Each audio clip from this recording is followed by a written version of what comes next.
তোমাকে একটা প্রশ্ন করতে পারি? হ্যাঁ, বলো না। তুমি প্রেম করছো? 1 কিলো দাও। হ্যাঁ, দিচ্ছি।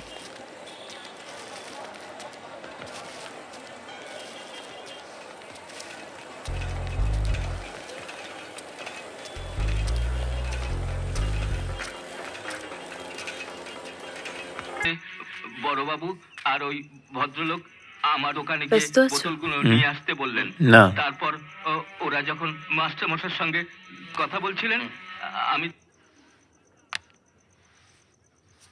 তোমার কি হয়েছে জনি? কি হয়েছে? তোমাকে একটা প্রশ্ন করতে পারি? হ্যাঁ, বলো না। তুমি প্রেম করছো? কি বাজে কথা বলছো?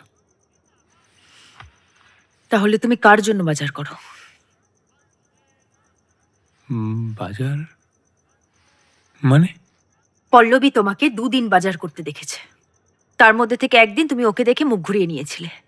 বাড়ির জন্য তো আমি বাজার করি, তুমি তো কোনোদিনও বাড়ির জন্য কিছু কেনো না। তাহলে কার জন্য বাজার করতে যাও তুমি? আরে, বাজার করবো কেন? আমাকে কাজের জন্য অনেক জায়গায় যেতে হয় আঁকি। সবকিছু মাথায় থাকে না তখন। ইনভেস্টিগেশনের জন্য অনেক জায়গায় যেতে হয় আমাকে। কোন ইনভেস্টিগেশনের জন্য বাজারে গিয়ে আলু পটল কিনতে হয় একটু বোঝাবে আমাকে?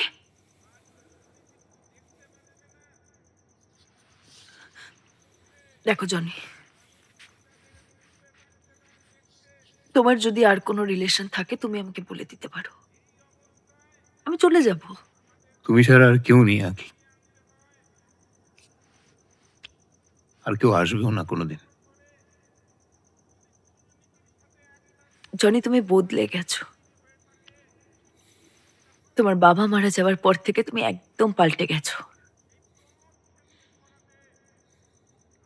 পুলিশের চাকরিটা নেওয়া তোমার ঠিক হয়নি।